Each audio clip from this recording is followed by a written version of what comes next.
Olá, meus amigos, um bom dia para você. Estamos então finalizando a lição dessa semana que vem nos falando aqui sobre o calor extremo.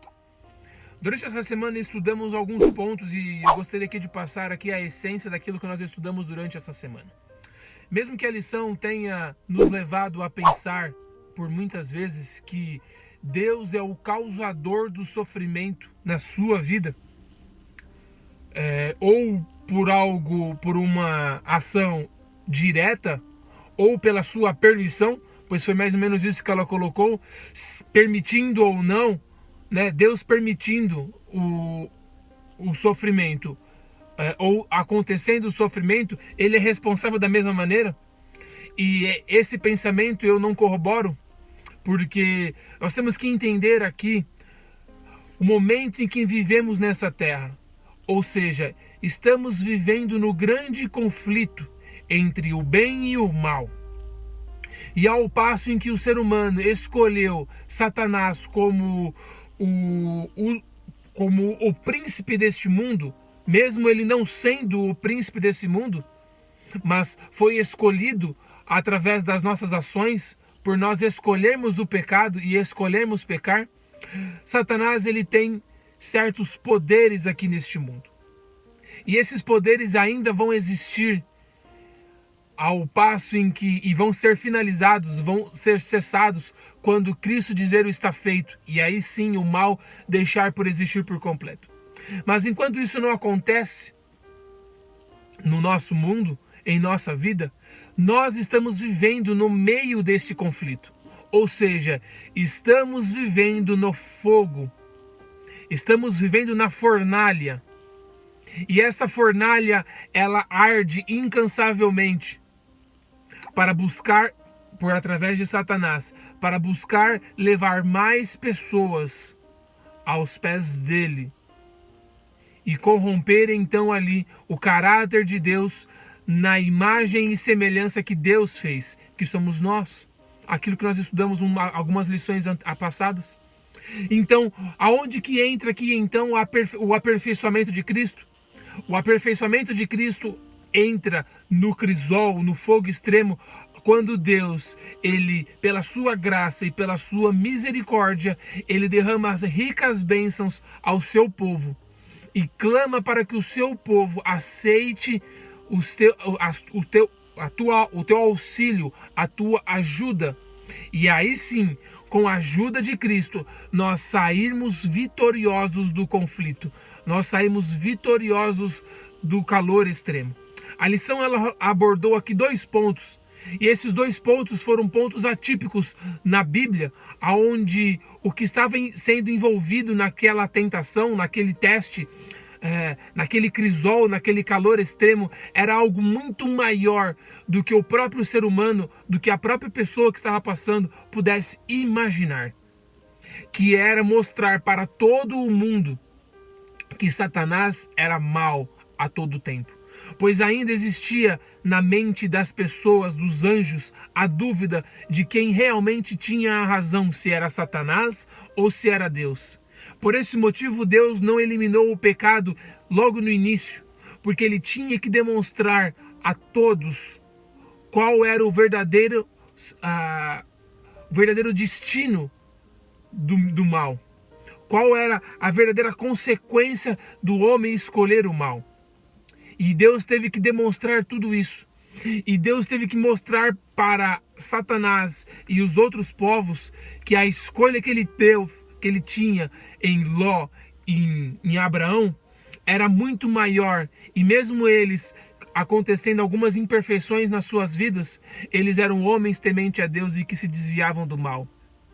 E buscavam incansavelmente se assemelhar ou colocar o seu caráter mais próximo do caráter de Cristo, que é isto o que devemos fazer. A lição aqui ela relata o livro de Isaías, capítulo 43. E o Espírito de Profecia fala que do capítulo 41 até o capítulo 45 são revelações de Deus para nós. E esses propósitos são os propósitos de Deus para esses capítulos. Eles devem ser estudados com muita oração, pois eles revelam plenamente o propósito de Deus na vida do ser humano. E quando a gente olha aqui, nós vemos que Deus, ele quer que o seu povo seja salvo e saia vitorioso em meio ao crisol, em meio ao calor, o calor extremo. Por isso que um outro texto do Espírito Profecia diz que era propósito de Deus provar ao céu, provar a família humana, para que, caso eles demonstrassem a obediência a cada palavra divina, eles pudessem então permanecer e receber a família do céu. Pois o homem, ele foi criado com um propósito: povoar o céu que havia sido desfeito, ou que havia perdido algumas peças, algumas pessoas importantes, alguns anjos importantes, e mediante a tentação que aconteceu, ao pecado que aconteceu através de Satanás lá no céu. E esse era um dos propósitos da criação da raça humana: povoar novamente o céu. E esse continua sendo o propósito de Deus. Só que, para finalizarmos então aqui essa reflexão dessa semana, para que isso possa ser cumprido, nós precisamos aceitar e sermos salvos por meio da graça de Deus. Só que a graça, ela envolve outras coisas. E para nós demonstrarmos que nós aceitamos a graça de Deus, eu tenho que obedecer os mandamentos de Deus, eu tenho que aperfeiçoar o meu caráter, eu tenho que espelhar o meu caráter no caráter de Cristo. E aí sim, através disso, por estar no grande conflito, eu vou passar em meio do fogo, eu vou passar pelos fogos extremos, muitas vezes na nossa vida, e que nós vamos sair dali vitoriosos, pela graça e pela misericórdia de Deus. Ou seja, e aí sim, Deus, ele vai pegar este povo e povoá-los novamente. Ou seja, o mesmo fogo que vai consumir alguns, vai ser o mesmo fogo que vai restaurar outros. Ou seja, a diferença não está no fogo, e sim em como nós vamos entrar dentro desse fogo. Se vamos entrar no fogo com as nossas próprias forças, com o nosso próprio caráter, ou se vamos entrar no fogo com o caráter de Deus, que aí sim, através disso, vamos sair de lá provados e refinados, e apenas o que vai ser queimado de nós vão ser as cordas que o pecado nos coloca. Vão ser ali as arestas, vão ser os defeitos, assim como aconteceu na fornalha dos amigos de Daniel, que eles entraram e permaneceram ilesos, queimando apenas ali algumas coisas que estavam ali, que não necessitavam naquele momento. Que Deus possa te abençoar e que Deus possa te proteger durante esse restante de semana. Pai querido, Pai de amor misericordioso, que possamos entender a essência da vida do cristão, que possamos entender que vivemos num grande conflito e que estamos iminente de passar por provações, por dificuldades em meio do fogo, pois o maligno está aqui. Mas sabemos que o Senhor nos dá força necessária para sairmos de ali vitoriosos e provarmos que o nosso caráter está se assemelhando com o caráter do Senhor. É isso que eu lhe peço e agradeço no nome de Jesus. Amém.